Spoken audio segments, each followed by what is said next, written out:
سلام عليكم ورحمة الله وبركاته. أشكى سورة شودة ديسمبر 2025 أمة المسلمة كلية ایک نهایت غمناک خبر لے کر طلوع ہوا وہ ہستی جس نے اپنی پوری زندگی لوگوں کی دلوں کو اللہ سے جوڑنے میں گزار دی، جس کی زبان سے نکلا ہوا ہر لفظ عشق الہی کی چنگاری بن کر دلوں میں اتر جاتا تھا، آج وہ عظیم ہستی ہم سے جدا ہو گئی۔ جی ہاں، میں بات کر رہا ہوں مجدد الزمانہ عارف باللہ حضرت مولانا پیرد الفقہ رحمد النقشبندی صاحب رحمت علیکم۔ آج کی اس ویڈیو میں ہم حضرت کی 72 سالہ زندگی، ان کی دینی خدمات، ان کے روحانی سفر اور ان کے اس عظیم پیغام پر بات کریں گے جو رہتی دنیا تک یاد رکھا جائے گا۔ ابتدائی زندگی اور دنیاوی تعلیم۔ حضرت پیر ابو الفروح نقشبندی رحمت اللہ علیہ کی پیدائش 1 اپریل 1953 کو ہوئی۔ آپ کا تعلق پنجاب کے علاقے جنگ سے تھا۔ عام طور پر ہم دیکھتے ہیں کہ جو بڑے علماء اور مشائخ ہوتے ہیں ان کا پس منظر شروع سے ہی مدارس کا ہوتا ہے، لیکن حضرت ذوالفقار رحمت نقشبندی رحمت اللہ علیہ کی شخصیت اس حوالے سے بالکل منفرد تھی۔ آپ نے ابتدائی دینی تعلیم کے ساتھ ساتھ عصری ماڈرن تعلیم میں بھی کمال حاصل کیا۔ اپنے انجینئرنگ کی فیلڈ کا انتخاب کیا اور الیکٹریکل انجینئرنگ میں ڈگری حاصل کی۔ صرف یہی نہیں بلکہ آپ نے اپنے فیلڈ میں بہترین کارکردگی دکھائی اور ایک کامیاب انجینئر کی حیثیت سے اپنے کریئر کا آغاز کیا۔ یہ وہ دور تھا جب ایک نوجوان کے سامنے دنیا اپنی پوری آب و تاب کے ساتھ کڑی تھی۔ پیسہ، شہرت اور کریئر سب کچھ ان کے قدموں میں تھا، لیکن اللہ نے ان سے کچھ اور ہی کام لینا تھا۔ روحانی انقلاب اور تصویف کی طرف راغب، دنیا میں رہ کر دنیا سے دل نہ لگانا، یہ سبق انہوں نے اپنے مریدین کو بعد میں سکھایا، لیکن پہلے خود اس پر عمل کر کے دکھایا۔ انجینئرنگ کی نوکری کے دوران ہی ان کے دل میں اللہ کی محبت کا ایسا دیپ جلا کہ انہوں نے دنیا کی رنگینیوں سے منہ موڑ لیا۔ اسی تلاش میں آپ اس وقت کے عظیم بزرگ حضرت خواجہ غلام حبیب رحمت اللہ علیہ کی خدمت میں حاضر ہوئے۔ اپنے شیخ کے صحبت میں رہ کر آپ نے تزکیہ نفس کی منزلیں طے کیں۔ یہ وہ وقت تھا جب انجینئر ذوالفقار احمد پیر ذوالفقار احمد بننے کے سفر پر گامزن تھے۔ اپنے شیخ کے وفات کے بعد آپ نے پوری طرح سے خود کو دین کے لیے وقف کر دیا اور سلسلہ نقشبندیہ میں لوگوں کی اصلاح شروع کر دی۔ علمی خدمات اور ماہد الفقیر۔ حضرت صرف ایک پیر ہی نہیں تھے بلکہ ایک عظیم علم دین بھی تھے۔ آپ نے جھنگ میں ماہد الفقیر کے نام سے ایک عظیم ادارہ قائم کیا جہاں آج ہزاروں طلباء قرآن و سنت کے تعلیم حاصل کر رہے ہیں۔ حضرت کا طرز بیان اتنا سرانگیز تھا کہ نوجوانوں کا ایک بڑا طبقہ جو دین سے دور ہو چکا تھا وہ حضرت کی بدولت واپس مسجدوں میں آیا۔ آپ نے تصوف کو بدعت اور خرافات سے پاک کر کے قرآن اور سنت کے عین مطابق پیش کیا۔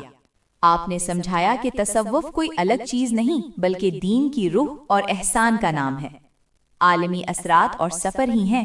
حضرت کا فیض صرف پاکستان تک محدود نہیں تھا بلکہ پوری دنیا میں پھیلا ہوا تھا۔ آپ نے دنیا کے تقریباً ہر بڑے ملک کا سفر کیا۔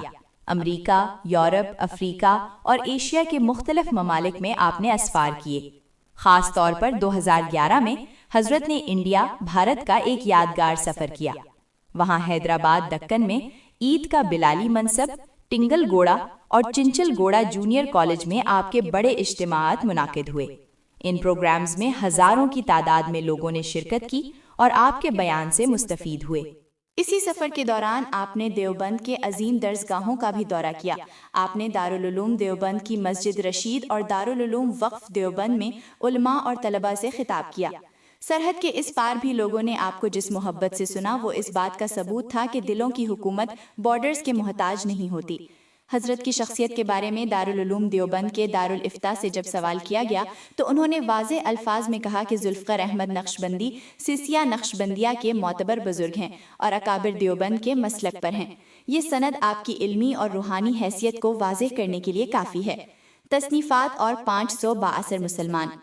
دوستو، آج کی دور میں جہاں صوفی لٹریچر اور روحانی کتابوں کا لکھا جانا کم ہو گیا ہے، وہاں حضرت پیر ذوالفقار احمد ایک استثناء تھے۔ آپ نے ڈھیروں کتابیں لکھیں۔ آپ کی کتابیں جیسے کہ عشق الہی، خطبات فقیر اور تصوف اور سلوک نے لوگوں کی زندگی بدل دی۔ آپ کی لکھی ہوئی باتوں میں وہی تاثیر تھی جو آپ کی زبان میں تھی۔ آپ کی اسی عالمی شہرت اور دینی خدمات کو دیکھتے ہوئے سال 2013 اور 2014 میں آپ کو دنیا کے 500 بااثر مسلمان کی فہرست میں شامل کیا گیا۔ یہ اس بات کا اعتراف تھا کہ آپ کا اثر نہ صرف عوام پر بلکہ عالمی سطح پر بھی نمایاں ہے۔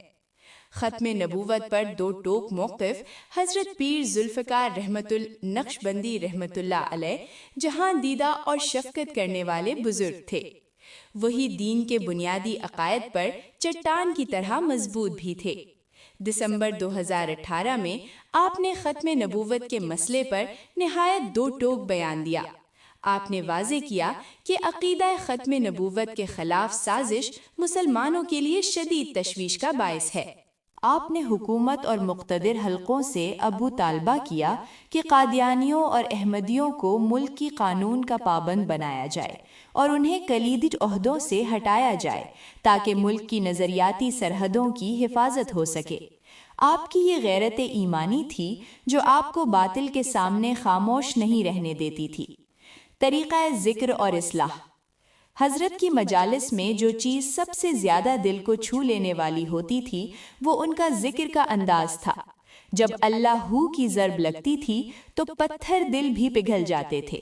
انہوں نے نوجوانوں کو سکھایا کہ ٹیکنالوجی کے اس دور میں اپنے آنکھوں اور دلوں کی حفاظت کیسے کرنی ہے۔ آپ فرمایا کرتے تھے کہ موبائل اور انٹرنیٹ کا غلط استعمال آج کی نسل کو تباہ کر رہا ہے اور اس کا علاج صرف اللہ کے ذکر اور نیک لوگوں کی صحبت میں ہے۔ حضرت کے پوری زندگی کا خلاصہ اگر ایک جملے میں کیا جائے تو وہ یہ ہوگا: شریعت اور طریقت کا حسین امتزاج۔ آپ نے کبھی بھی شریعت سے ہٹ کر طریقت کی اجازت نہیں دی۔